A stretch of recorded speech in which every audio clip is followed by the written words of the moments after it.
Доброго дня.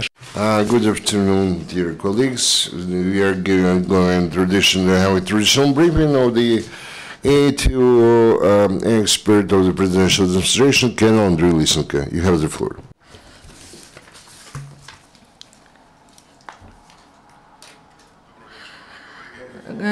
Good afternoon. To understand the situation in the ATO area, the situation is tense. During the last 24 hours, there was the biggest number of shelling from the militant formation for the last 6 months. Militants shelled both the ATO positions and residential quarters that are near the line of confrontation. In Lugansk area, the enemy didn't use heavy arms against Ukrainian servicemen. They used 82mm mortars, grenade launchers, and small arms. Near Caesar village, the enemy tried to attack the foothold of ATO forces, but was forced to withdraw. Several times during the 24 hours, Ukrainian positions came under fire near Stanitsa Luganskaya. The enemy, which positions are in the Veselograd village, shelled ATO forces near Nizhny Teplar, Toma and Shastya. Several armed provocations were observed in the region of Bakhmutska highway near Krymsk and Zolote. In the Donetsk area, the situation remains extremely difficult. The enemy continues to break ceasefire along all contact line.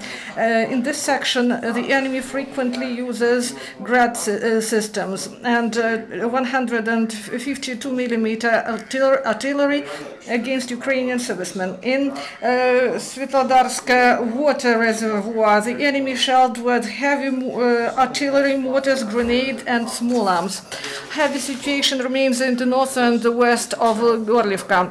The heaviest shelling from the enemy is observed in Zaitsevo, Travnevo, Mayorsk, Leninsk, and Dzhizhinsk. In the area of Donetsk airport, the enemy uses all available weapons, reactive and barrel artillery, tanks, mortars, grenade launchers, small arms. The militants place the multi-rocket launchers in Spartak and in Donetsk near Abakumova mine. Heavy artillery of militants is located in residential quarters of Yasenovata.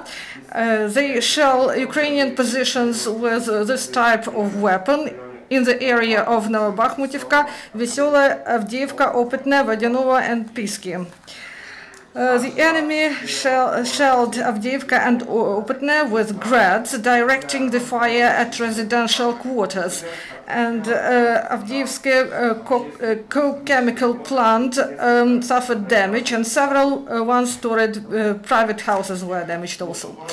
So,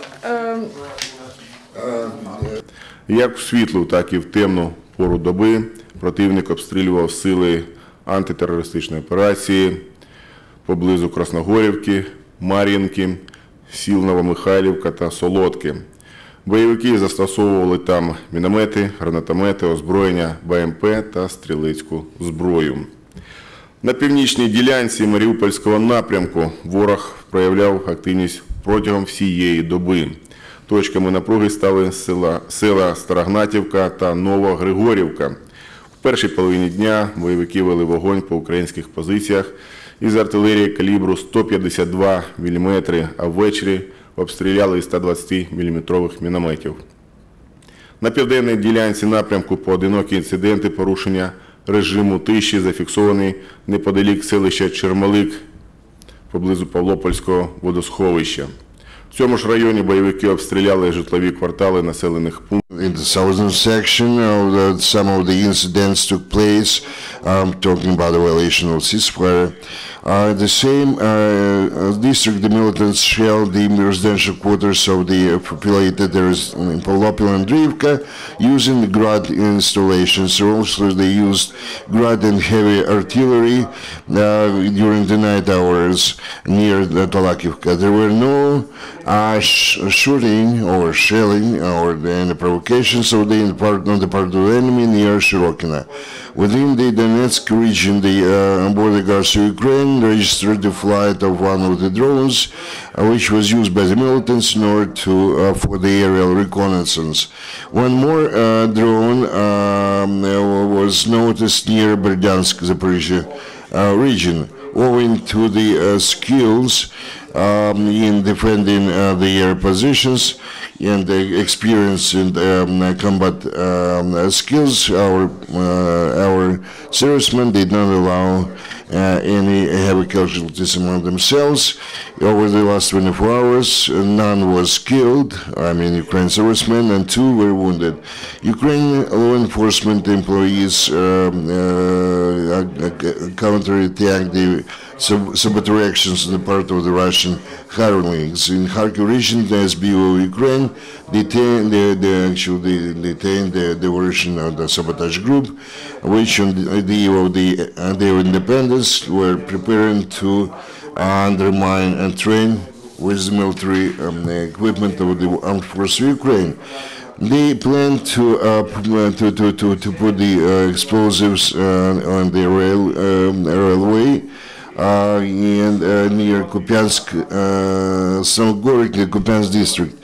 And they detained the organizer of this group and the members of the sabotage or saboteur group. And here is the confession of some of the saboteurs.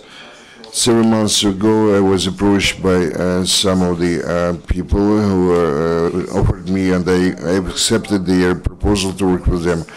I had to collect the information about the military facilities and the checking points, and they repeatedly delivered to them different maps, lists of different units, and then they offered me to become a member of the subversive or sabotage and the reconnaissance group.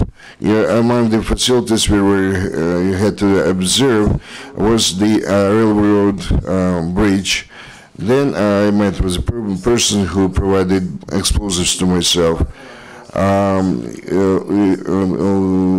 the night, on the 14th of August, we actually put this explosive on this bridge. In Starognatovka, Donetsk region, SBU detained an informer of the gang formations. There was a so-called the DPR, with his nickname Rainbow. He actually delivered to the militants the information about the roads or the movement of the military equipment and the places of dislocation of the units of the armed forces of Ukraine. He used a small radio set and his own make and mobile telephone. Our law enforcement guys continued to seize the ammunition in the ATOs which were taken from the ATO zone. Over the last 24 hours, they seized over 100 cartridges for the submachine guns and for grenades and explosives. In Mariupol, Ukraine militia found the militants from the so-called DPR who came from the occupied territory to sell actually the explosives. He came, they found the grenade and other explosives in the case. In the course of the investigation and the interrogation, he actually spilled the names of his members of his group and about the different the composition of the combat crews of the illegal armed formation from DPR. This information will contribute to the detention and the rest of the militants. The trained Ukrainian servicemen and the would-be fighters continues. The freshmen of the Army Academy Another Petro Sagedashny now undergo training at the Yavorov grounds in Lviv region under the guidance of the experienced officers and their colleagues, students, and the major attention is attached to the practical training in different military disciplines. In the Shiroki training grounds, Shiroki Lan continues the combat training of different military units of the Pivden or the South Command Group. The primary attention is attached to the rules of providing the first medical aid in the field conditions. Also, the training is provided on according to the international program, the rescue training course, when they actually are trained to provide self-assistance, mutual medical assistance in case of different kinds of wounds.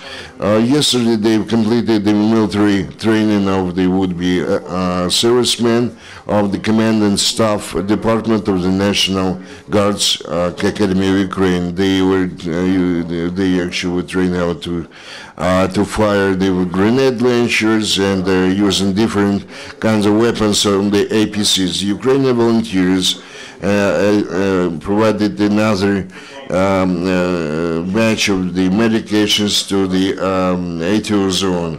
One of the domestic producers and manufacturers of the medications, free of charge, delivered over 5 tons of the infusion and injection solutions to the 3 hospitals in the Donetsk region for the treatment of the wounded military guys. Those medications are badly required by the fighters during the first hours after being wounded. Actually, the 100,000 to 200,000 hryvnia were also delivered for this purpose. This is exhaustive information. Any questions, please? How can you explain the ATO headquarters, how they can account for this kind of the increasing of tension in the ATO zone? Is it somehow related to the first coming day of independence or not? Well, we do not know for sure the plans of the militants, but taking consider the situation and observe the dynamics of growing the intensity of the combat actions, we can foresee that precisely before the independence in Ukraine, they are preparing, the militants preparing a bad surprise to us, but our guys are at their places, they monitor all the movements of the militants, and by their possible movements,